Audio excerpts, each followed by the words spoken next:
This is NDTV, and you're watching NDTV Prime.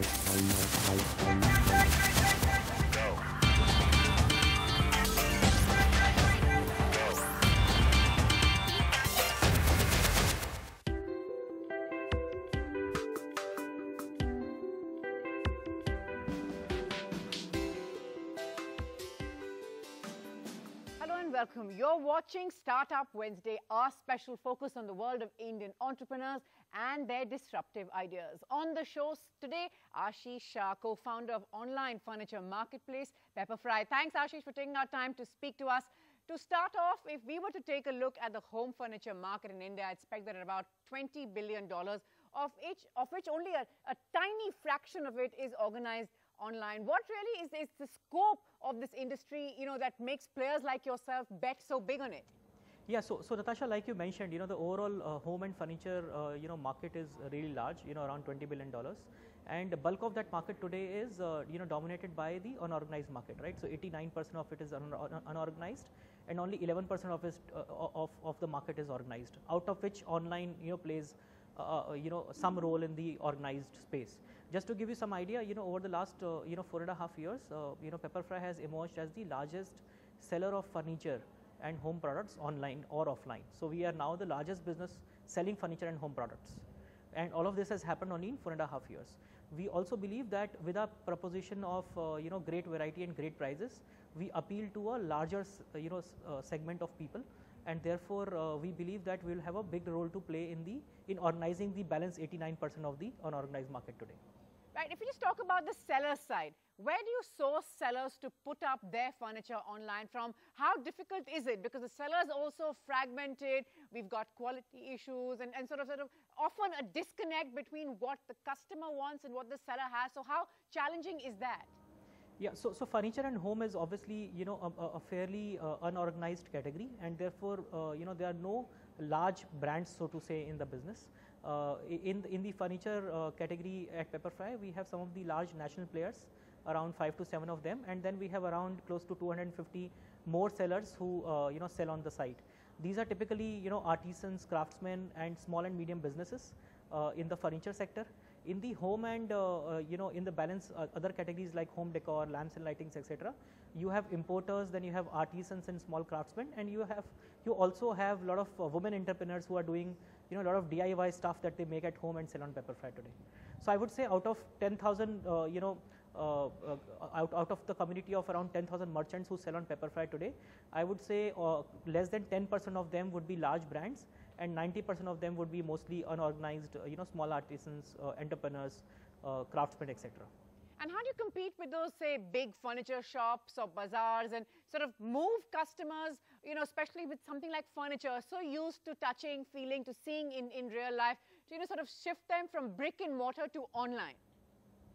Yeah, see, like I said, the single largest, thing that an online business offers is a great variety, right? Inherently, furniture and home categories are categories which are built on long tail, which means, if given a choice, a customer would like to see, hundreds of sofas and beds and dining tables, etc., before making a purchase decision. And, therefore, I believe that as people get more choiceful and more discerning, they would want to look at more and more options before they make a final purchase decision. Now, today that happens only when they visit a market. They visit around 50 to 70 to 100 shops, and then they are finally able to make a purchase decision. Now, all of that can be done at the convenience of your home when you are looking to buy on Pepperfry. On Pepperfry today, for example, we have around 12,000 different pieces of furniture to select from. When it comes to a category like bed, we have around 450 beds, we have close to 600 sofas, we have around 200 different kinds of dining tables and chairs, etc. So all of that is available online. If you are buying offline, you would have to at least visit close to 100 shops to look at this kind of variety. Inherently, like I said, the category is driven by choice and variety, and are inherently long tail categories. Right. Now, I read that your average sale ticket size is something around 18,000 rupees. That's a fairly large amount. Furniture items are also physically very large. What kind of infrastructure and logistics do you need in place, and how do you sort of put that together? Because that's often sort of seen as the Achilles heel for businesses in India. No, no, absolutely. Along with building a large furniture business, the other large business that we have built is the logistics business. The furniture category is all about how you manage the supply chain around it. I think the specialization entirely comes from the way you do your supply chain and the way you distribute large pieces of furniture from, across 4,000 kilometers that are weighing around 400 kgs, right? So if you look at what we have built, we are probably now India's largest big box logistics company.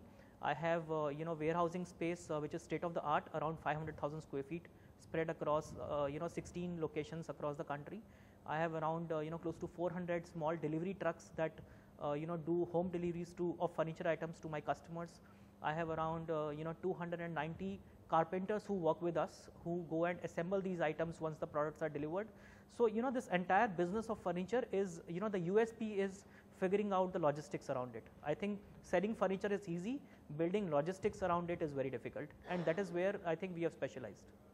Right, you also have a personal home brand for Pepperfry. So as a marketplace that's supposed to sort of be neutral and fair, to all those who say that can this be a conflict of interest, sellers competing with the Pepperfry brand on Pepperfry, how would you respond?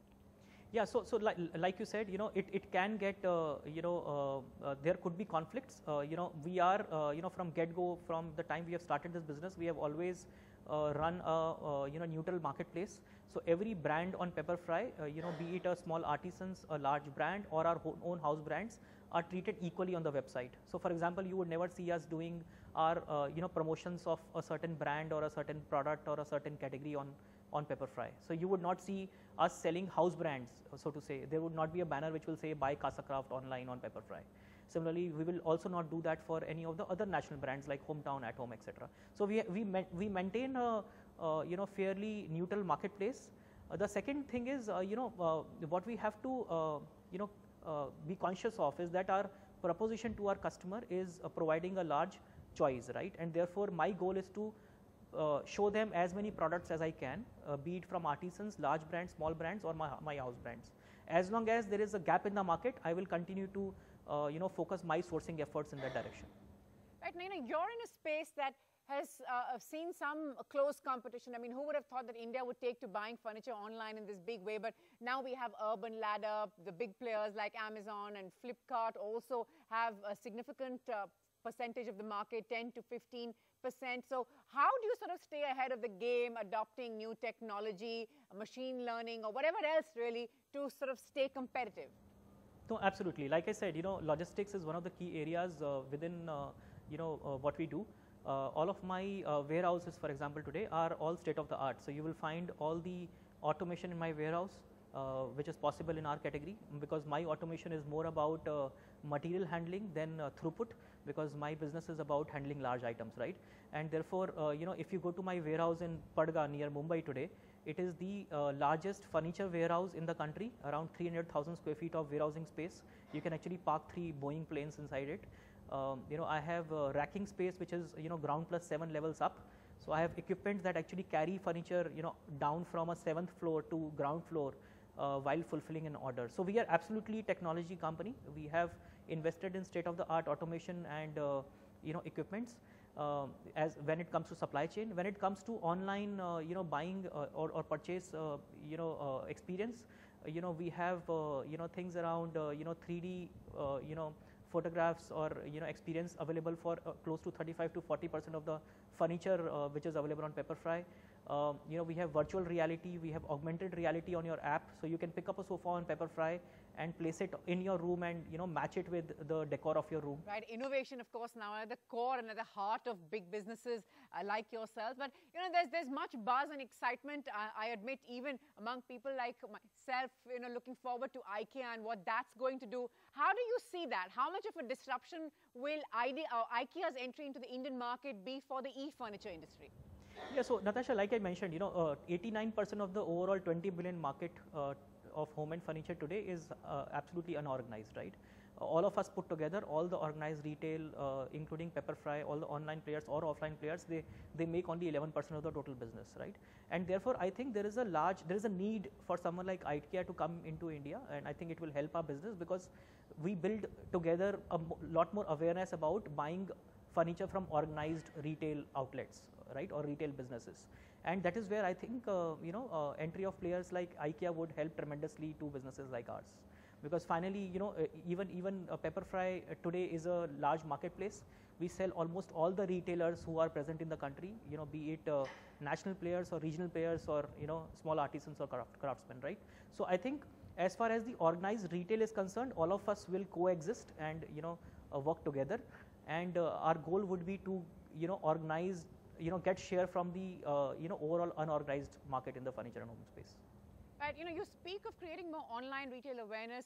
What was the thinking behind simultaneously building offline brick and mortar stores? I've been to some of them and they really are quite an experience. And again, wouldn't you sort of worry that people would try brick and mortar and then sort of say that that experience is sort of unmatched online, or is that not a concern? Yeah, this is going to be a very important strategy for us. We have been executing it, to it for the last 4 months, and will continue executing it this year. We believe that furniture is going to be an omni-channel business. We have a newly formed omni-channel strategy, wherein what we believe is that we should be present where our customers want us to be present, right? A customer cannot be defined as an online customer and offline customer. An online customer who buys books on our website today also buys books offline, through offline stores. So you cannot say that a customer is online or offline. It's the channel that a customer chooses, right? And therefore my goal would be to be available to my customers at all possible touch points, be it online or offline, on an app or a web website, right? And therefore studios would form a very important part of my omni-channel strategy, which is our key focus area this year. Right, now Pepperfry has raised $160 million in funding so far. The big question people are always asking companies like yourself is, and I'm going to be no exception to that, when do you expect to turn profitable? So our goal is to turn profitable in the next 12 to 16 months. We have right now enough money in the bank. We are fairly capitalized. I think one of the important things to consider in our business is that our profit margins are allow us to invest monies in all the new things that we are doing. I start at the top. I make around 45% margins on my categories, and every product that is sold on Pepperfry from the day of inception till today has made money for us, right? And all of that money kind of gets used in infrastructure development and technology, and making investments around studios, activations, etc., right? And therefore we have a clearly defined path to profitability. We think that we will reach there in close to 12 to 15 months of time, and I think we have enough monies in bank right now to execute to this strategy. Well, good luck with those plans. And perhaps it would be cliched, but many would think that it's just the tier 1 or the big metros, the cities, the bigger cities of India, where people are buying furniture online. So what's been your experience in non-metro cities? What's the response there been like? So pretty much the same as for any other e-commerce business. 70% of our business today comes from top 7 cities. But however, I today service close to 240 cities every month. People from 240 cities would buy home or furniture product from us. I have logistics infrastructure that I have built, which allows me to distribute furniture and large home decor items to around 500 cities in the country through around 16 distribution centers. So like I said, bulk of the business even today comes from metro cities and larger cities, and tier 2 and tier 3 cities are also looking very promising. So when we talk about our activation strategy or the studio strategy, for example, by end of this year or early next year, you will see our studios being present in the top 15 cities in the country, and we will have around close to 48 studios across the nation. Right. It's been a turbulent time for Indian startups. How do you see this phase? Do you believe it's just a road bump on the road? It will pass. How worried are you as an entrepreneur?